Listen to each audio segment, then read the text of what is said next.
Hello everyone, welcome to my channel one step to success. So friends, यहाँ पर आप लोगों के लिए हम एक और नया सेशन लेकर आ चुके हैं सोशल साइंस का। और हमने बहुत सारे क्वेश्चंस आपको करवा भी दिए हैं। आज आपका आगे के क्वेश्चन सेशन को हम आगे बढ़ाएंगे, ठीक है। तो चलिए स्टार्ट करते हैं हमारे सेशन को। पहला क्वेश्चन है, पंचायती राज किस योजना में प्रस्तावित हुआ? और ऑप्शन है आपके प्रथम, द्वितीय, तृतीय या चतुर्थ। पंचायती राज किस योजना में प्रस्तावित हुआ?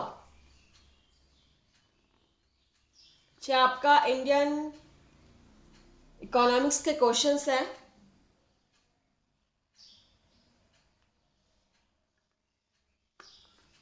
चलिए देखते हैं यहाँ पे आंसर क्या हो जाएगा। पंचायती राज जो है वो आपका द्वितीय योजना में प्रस्तावित हुआ, ठीक है। ऑप्शन यहाँ पर बी इज करेक्ट, नोट कर लेंगे। नेक्स्ट क्वेश्चन है हमारा 22 नंबर क्वेश्चन, नीति आयोग का पदेन अध्यक्ष कौन होता है? ऑप्शन है राष्ट्रपति, उपराष्ट्रपति, प्रधानमंत्री, लोकसभा अध्यक्ष। नीति आयोग का पदेन अध्यक्ष कौन होता है?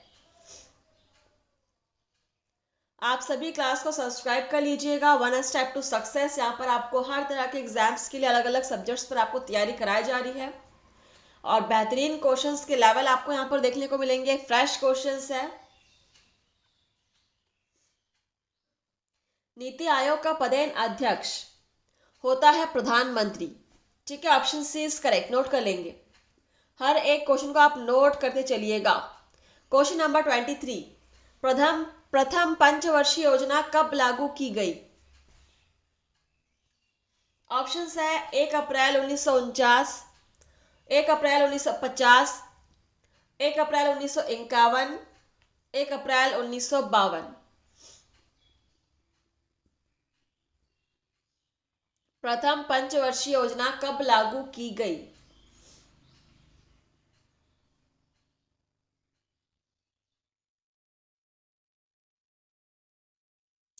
सो यहाँ पर राइट आंसर क्या हो जाएगा आपका? 1 अप्रैल 1951, ठीक है। इस डेट को हमारी पंचवर्षीय योजना प्रथम बार लागू की गई थी, 1 अप्रैल 1951, याद रखिएगा। नेक्स्ट क्वेश्चन है आपका 24 नंबर क्वेश्चन, भारतीय रिजर्व बैंक यानी आरबीआई के नवनियुक्त 2016 में गवर्नर कौन हैं, या फिर गवर्नर कौन थे 2016 के? ऑप्शन है Yogesh Agarwal, Urjit R Patel, doctor R Chidambaram, V Vaidyalingam. RBI यानी कि भारतीय रिजर्व बैंक के 2016 के गवर्नर कौन थे? ये सारे क्वेश्चंस आपके किसी ना किसी कॉम्पिटिटिव एग्जाम में पूछे गए हैं। यहाँ पर आपको SSC, UPSC, MPSC, HPSC, STET, CTET, हर तरह के एग्जाम से क्वेश्चंस आपको देखने को मिलेंगे, ठीक है, जो आए हुए हैं, पूछे गए हैं। चलिए देखिए यहाँ पर आंसर क्या हो जाएगा।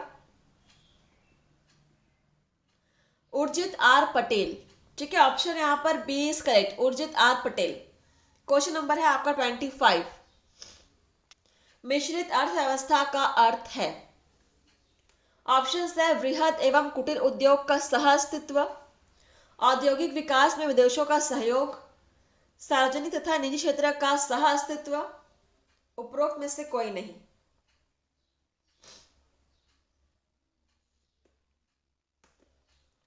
सारे ऑप्शंस को पढ़िए और समझ के आंसर कीजिए। मिश्रित अर्थव्यवस्था का अर्थ क्या है?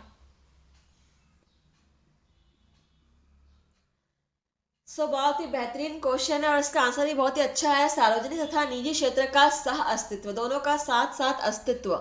ऑप्शन सी इज करेक्ट, ठीक है। चलिए नेक्स्ट है हमारा क्वेश्चन नंबर 26, आर्थिक विकास की दृष्टि से भारत है विकसित राष्ट्र, विकासशील राष्ट्र, अविकसित राष्ट्र, अर्ध विकसित राष्ट्र।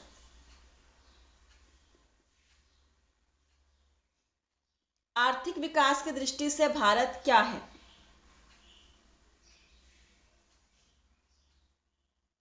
चलिए, आई होप आप सभी को यहाँ पे क्लास में आप लोगों को अच्छा लग रहा हो, सारे क्वेश्चंस के पैटर्न आपको समझ में आ रहे होंगे।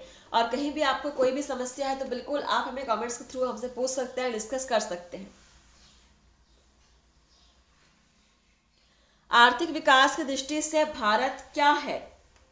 और यहाँ पे हमारा सही आंसर हो जाएगा एक विकासशील राष्ट्र है। ठीक है, विकासशील राष्ट्र, option B is correct. Question number 27, बंद अर्थव्यवस्था का तात्पर्य है। ऑप्शन है आयात बंद, नियंत्रित पूंजी, निर्यात बंद या आयात निर्यात बंद। बंद अर्थव्यवस्था का तात्पर्य क्या है? क्वेश्चन को नोट करिए और यहां पर आप आंसर कीजिए।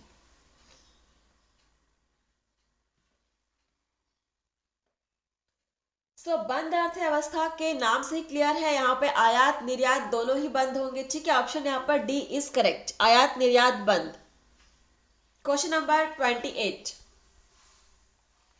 भारतीय अर्थव्यवस्था के पिछड़ेपन का सर्वप्रमुख कारण क्या है? ऑप्शन है परंपरागत कृषि व्यवस्था, देश की विशाल जनसंख्या, उद्योगों का अल्प विकास या उपरोक्त सभी। भारतीय अर्थव्यवस्था के पिछड़ेपन का सर्वप्रमुख कारण क्या है?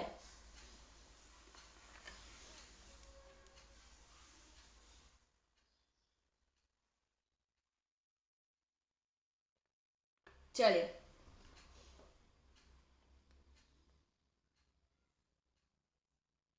क्या हो जाएगा यहाँ पर सही आंसर? भारतीय अर्थव्यवस्था के पिछड़ेपन का सर्वप्रमुख कारण, यहाँ पर परंपरागत कृषि व्यवस्था, देश की विशाल जनसंख्या, उद्योगों का अल्प विकास, ये सारे कारण है। ठीक है, ये सारे कारण भारत की अर्थव्यवस्था के पिछड़ेपन का ही कारण है। ऑप्शन डी उपरोक्त सभी हो जाएंगे।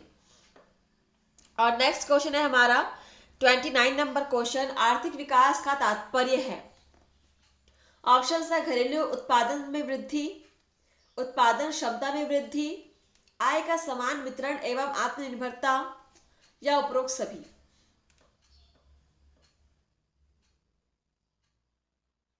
क्वेश्चन नंबर 29, क्लास को शेयर करना मत भूलिएगा।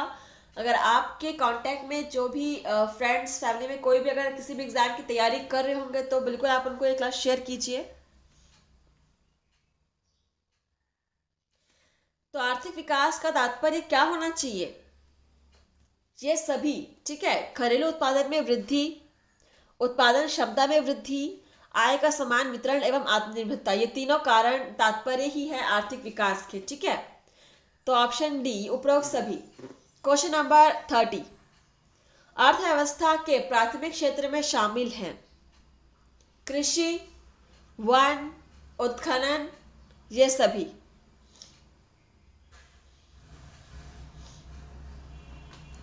अर्थव्यवस्था के प्राथमिक क्षेत्र में शामिल हैं और यहाँ पे आंसर आपका हो जाएगा ये सभी हो जाएगा। ठीक है, कृषि, वन, उत्खनन, ये सभी अर्थव्यवस्था के प्राथमिक क्षेत्र में शामिल है। क्वेश्चन नंबर है हमारा 31,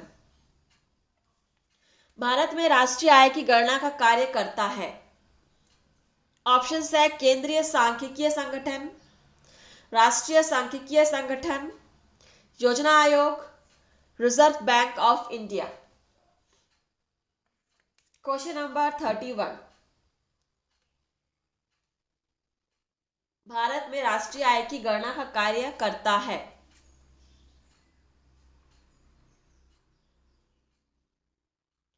यहाँ पर आंसर हो जाएगा आपका केंद्रीय सांख्यिकीय संगठन भारतीय राष्ट्रीय आय की गणना करता है। ठीक है, ऑप्शन फर्स्ट इज करेक्ट। चलिए, नेक्स्ट है हमारा क्वेश्चन 32 नंबर क्वेश्चन, राष्ट्रीय आय है। ऑप्शन है बाजार मूल्य पर निवल राष्ट्रीय उत्पाद, उत्पादन लागत पर निवल राष्ट्रीय उत्पाद, बाजार मूल्य पर निवल देशीय उत्पाद, उत्पादन लागत पर निवल देशीय उत्पाद। राष्ट्रीय आय क्या है?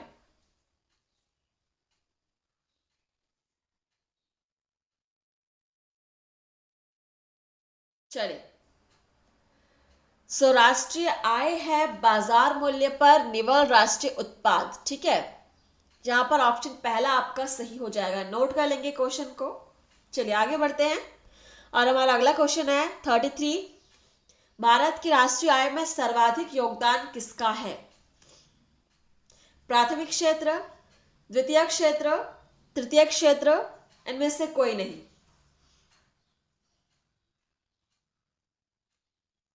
भारत की राष्ट्रीय आय में सर्वाधिक योगदान किसका है?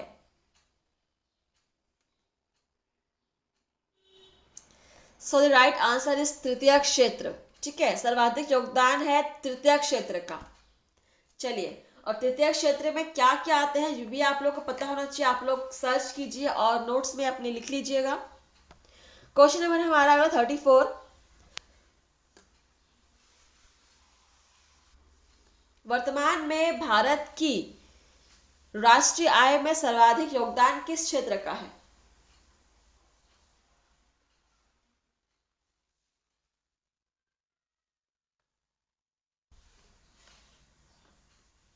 वर्तमान में बात कर रहा है, तो वर्तमान में भारत की राष्ट्रीय आय में सर्वाधिक योगदान किस क्षेत्र का है?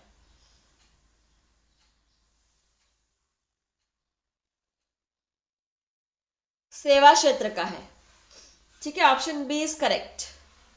अच्छा, हमने ऑप्शंस नहीं पढ़े, ठीक, कोई बात नहीं, नेक्स्ट में हम लोग ऑप्शंस पढ़ेंगे। क्वेश्चन नंबर है हमारा 35। भारत में बेरोजगारी के आंकड़े कौन तैयार करता है? वित्त मंत्रालय, ग्रामीण विकास मंत्रालय, ग्राम पंचायत, राष्ट्रीय नमूना सर्वेक्षण संगठन।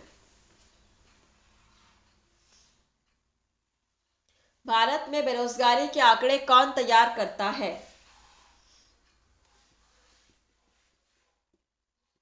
चलिए, सो यहाँ पर राइट आंसर आपका हो जाएगा राष्ट्रीय नमूना सर्वेक्षण संगठन, ठीक है। नोट कर लेंगे आंसर को। नेक्स्ट हमारा क्वेश्चन है 36 नंबर क्वेश्चन। भारत में बेरोजगारी की किस्म पाई जाती है? ऑप्शन है ग्रामीण अल्प बेरोजगार, चक्रीय बेरोजगारी, संरचनात्मक बेरोजगारी या ऐच्छिक बेरोजगारी। तो इनमें से कौन सी बेरोजगारी की किस्म हमारे भारत में पाई जाती है? बेरोजगारी की भी अलग अलग किस्म है, यह आप लोगों ने शायद पहली बार सुना होगा।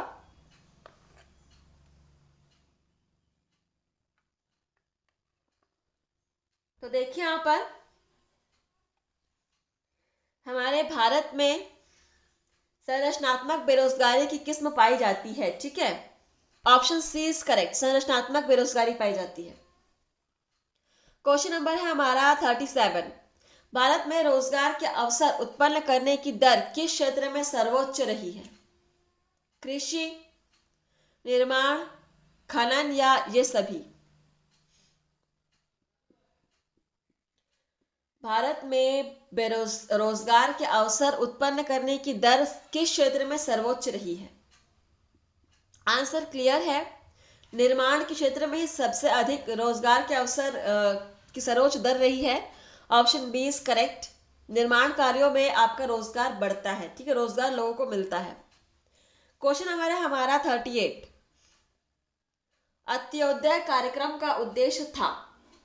ऑप्शन है शहरी गरीबों में कमी करना, अनुसूचित जनजातियों के जीवन स्तर में सुधार करना, गरीबों में सर्वाधिक गरीबों की मदद करना, अल्पसंख्यकों को उन्नत करना। इस क्वेश्चन को नोट कर लीजिएगा। अंत्योदय कार्यक्रम का उद्देश्य था?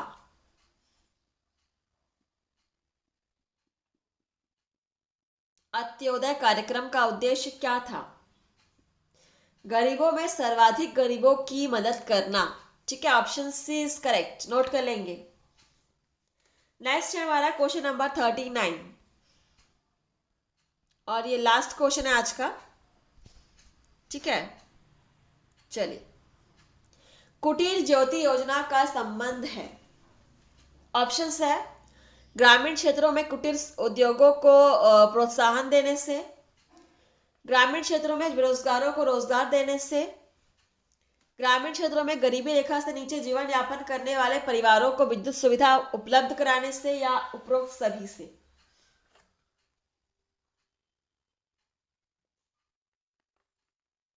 कुटीर ज्योति योजना का संबंध किससे है? कुटीर ज्योति योजना नाम से क्लियर है, ग्रामीण क्षेत्रों में गरीबी रेखा से नीचे जीवन यापन करने वाले परिवारों को विद्युत सुविधा उपलब्ध कराने से। ठीक है, ऑप्शन सी इज करेक्ट यहाँ पर। चलिए, तो आई होप सभी ने क्लास को एंजॉय किया होगा और आप लोग क्लास को लाइक शेयर कमेंट करना मत भूलिएगा। तो मिलते हैं आपसे नए सेशन में। आज के लिए बस इतना ही। धन्यवाद फ्रेंड्स, थैंक यू।